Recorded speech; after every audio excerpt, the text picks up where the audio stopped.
بلال عادیہ کو لے کر وہاں سے چلا جاتا ہے اور دیوا بھی اپنی ماں کے ساتھ نکل جاتا ہے۔ دوسری طرف رادارما اپنے ایک آدمی کو بیچتی ہے جس کا کام ہتھیاروں کی ایک کنسائنمنٹ کو نیپال پہنچانا تھا۔ یہ آدمی جب بندرگاہ پر پہنچتا ہے تو وہاں پر مال کے اوپر اپنی سیل لگا دیتا ہے۔ جیسے ہی ٹرک بندرگاہ سے نکلنے لگتے ہیں پولیس انہیں روک لیتی ہے، لیکن وہ سیل دیکھ کر ڈر جاتے ہیں۔ اس طرح سیل کی دہشت دکھائی گئی تھی۔ پولیس والے ٹرک کو جانے کے لیے راستہ دے دیتے ہیں۔ جب آدمی راستے میں ہوتا ہے تو اس کو حکم ملتا ہے کہ وہ لڑکی کو بھی راستے سے اٹھا کر لے آئے۔ وہ آدمی بلال اور عادیہ کو قیدی بنا دیتا ہے اور اسی ٹرک میں بند کر دیتا ہے۔ راستے میں دیوا کی ماں کو احساس ہوتا ہے اور وہ دیوا کو جانے دیتی ہے کہ وہ عادیہ کو بچا لے۔ دیوا راستے میں ٹرک روک لیتا ہے۔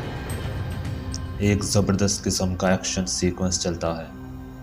کیمروں کی مدد سے رادارما بھی یہ سب دیکھ رہی تھی اور وہ کہتی ہے میں یہی چاہتی تھی کہ دیوا اس سیل کو روکے۔ رادارما کا جو آدمی ٹرک لے کر جا رہا تھا وہ دیوا کے اوپر اپنی گن سے نشانہ لیتا ہے، لیکن جب وہ دیوا کے بازو پر سیل دیکھتا ہے تو وہ وہی سیل تھی جو ٹرک کے اوپر بھی لگی ہوئی تھی۔ وہ اسے دیکھ کر ڈر جاتا ہے اور گن نیچے پھینک دیتا ہے۔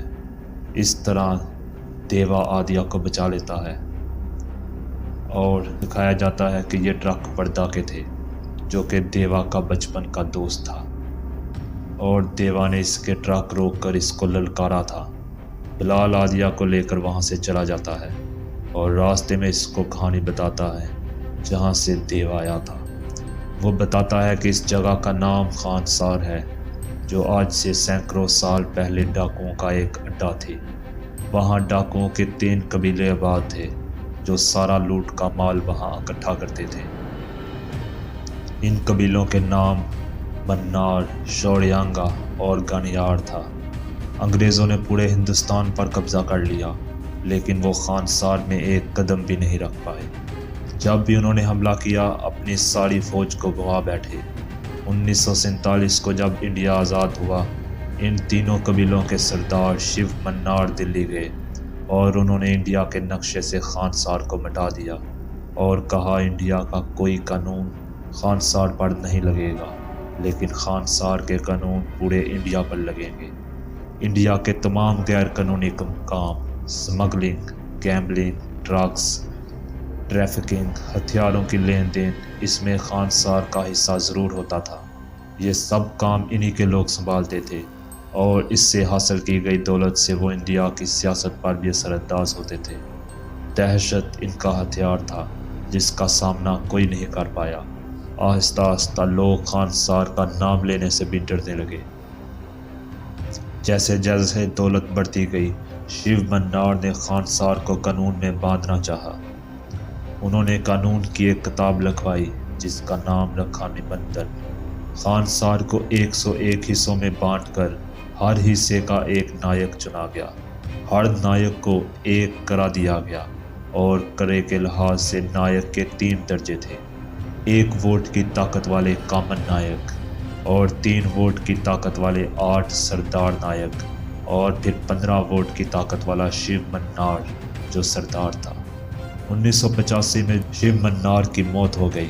اب معاہدے کے مطابق شوریانگا قبیلے کے نائک دارا کو خانسار کا سردار بننا تھا، لیکن شیو منار کا بیٹا راج منار اپنے باپ کی گدی نہیں چھوڑنا چاہتا تھا۔ اس نے رات کے وقت حملہ کر کے شوریانگا کے قبیلے کے تمام لوگوں کو قتل کروا دیا۔ شوریانگا قبیلہ جڑ سے ختم ہو گیا اور اس کے بعد راج منار نے خانسار کے چاروں طرف بڑی دیوار کھڑی کر دی اور ایک طاقتور فوج کھڑی کر دی۔ تیسرے قبیلے گنیان کو خوش کرنے کے لیے 8 میں سے 5 سردار ان کو دے دیے اور باقی 3 سردار اپنے خاندان کے لوگوں کو بنایا، جس میں اس کا بیٹا رودرا، بیٹی رادارما بھی شامل تھی۔ 25 سال تک راج منار خانسار پر اپنے ڈر سے امن بنائے رکھا۔ پھر اس نے فیصلہ کیا کہ وہ خانسار سے باہر جا کر دیکھے گا کہ خانسار کی دہشت کیسی ہے۔ اس کا داماد باروائی سے کہتا ہے کہ وہ جانے سے پہلے اپنے چھوٹے بیٹے وردھا کو بھی سردار بنا دے۔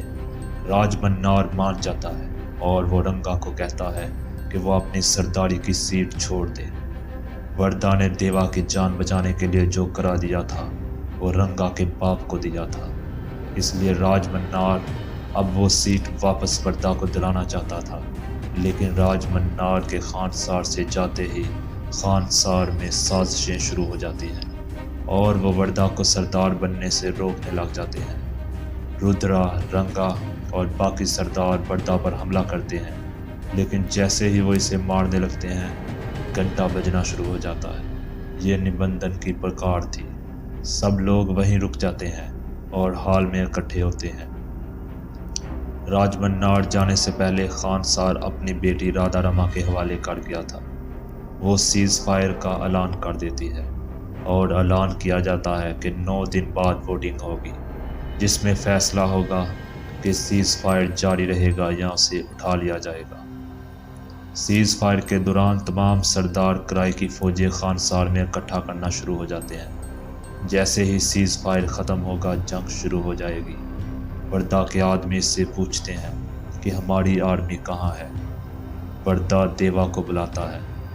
دیوا نے بچپن میں خانسار چھوڑتے ہوئے وردھا سے وعدہ کیا تھا کہ وہ جب بھی اس کو مدد کے لیے بلائے گا وہ ضرور آئے گا۔ وردھا اسے بلاتا ہے اور کہتا ہے یہ میرا سالار ہے جو اکیلا ہی مجھے وہ حاصل کر کے دے گا جو میں چاہتا ہوں۔ تمام سرداروں کے آدمی وردھا کو تنگ کرتے تھے، لیکن وہ صبر کرتا رہتا ہے۔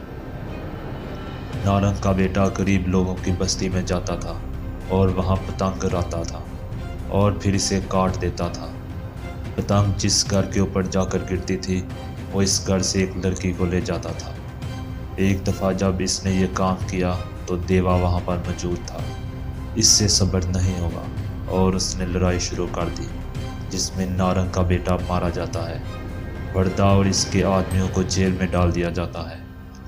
رادھا رما کہتی ہے کہ ہم نے سیز فائر وردھا کو بچانے کے لیے لگایا تھا، وہ ایسا کیسے کر سکتا ہے؟ اس کو بتایا جاتا ہے کہ یہ سب کچھ دیوا نے کیا ہے۔ وہ نارنگ کے پاس جاتی ہے اور اسے کہتی ہے تمہارے بیٹو وشنو کو دیوا نے مارا ہے، اس لیے سزا بھی اسے ہی ملنی چاہیے۔ لیکن اس کے بعد رودرا جا کے نارنگ سے کہتا ہے کہ دیوا کو خانسار میں لانے والا وردھا تھا، اس لیے اسے سزا ملنی چاہیے۔ دونوں کو ہال میں لایا جاتا ہے جہاں پر نارنگ اس سے بدلہ لینے والا تھا۔ نارنگ تلوار لے کر آگے بڑھتا ہے، وہ وردھا کی طرف بڑھنا شروع کرتا ہے۔ دیوا اسے کہتا ہے کہ تمہارے بیٹے کو میں نے مارا ہے، اس لیے سزا بھی مجھے دو، لیکن نارنگ پھر بھی وردھا کی طرف بڑھتا ہے اور جیسے ہی اسے مارنے لگتا ہے دیوا اس کی تلوار چھین کر اس کا سر اتار دیتا ہے۔ اس کے بعد دونوں کو پھر سے جیل میں پھینک دیا جاتا ہے۔ اب ووٹنگ کا دن آ چکا تھا۔ رودرا جیل میں وردھا کے پاس آتا ہے اور اسے کہتا ہے کہ سیز فائر ختم کرنے کے لیے تمہارا ووٹ چاہیے۔ سیز فائر ختم کرو اور میں تمہارا خاتمہ کر دوں گا۔ اس کے بعد رادھا رما بھی وہاں پہنچتی ہے اور وہ وردھا سے کہتی ہے کہ تم سیز فائر جاری رکھنے کے حق میں ووٹ دو گے۔ ووٹنگ کا وقت شروع ہوتا ہے۔ سیز فائر اٹھانے کے لیے زیادہ ووٹ ہوتے ہیں۔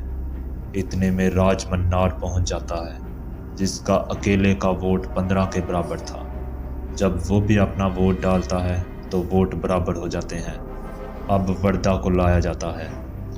وردھا آنے سے پہلے دیوا سے کہتا ہے کہ وہ شکاری کو زیادہ دیر تک شکار سے دور نہیں رکھے گا۔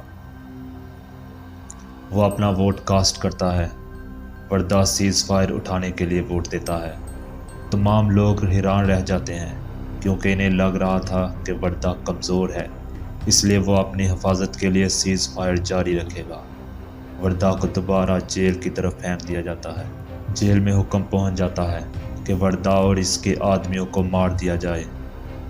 وردھا کو نارنگ کے آدمی لے جاتے ہیں اور اس کے آدمیوں کے سامنے پھینک دیا جاتا ہے جس کو اس نے ڈرگز دیے ہوتے ہیں اور وہ اس کی وجہ سے پاگل ہو چکے تھے۔ دیوا جیل کے اندر ٹیٹو بنواتا ہے۔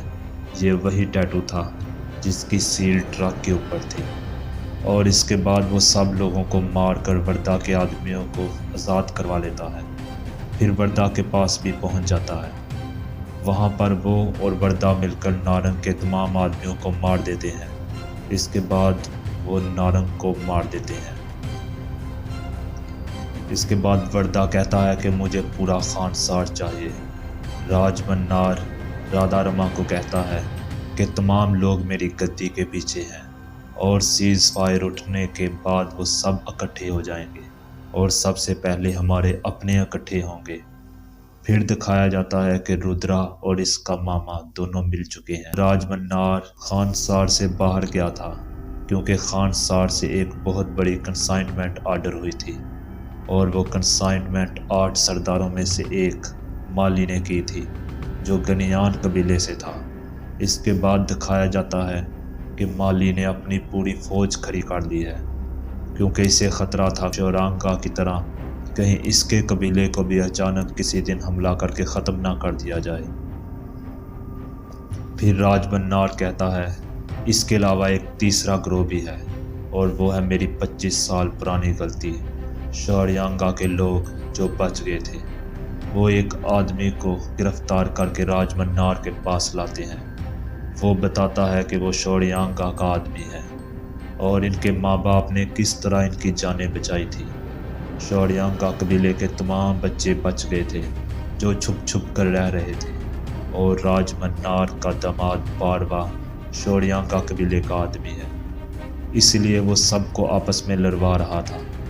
پھر باروا بتاتا ہے کہ دیوا شورانگا قبیلے سے ہے اور شورانگا کے سردار بننے والے آدمی کا بیٹا تھا، لیکن شاید دیوا بھی یہ بات نہیں جانتا۔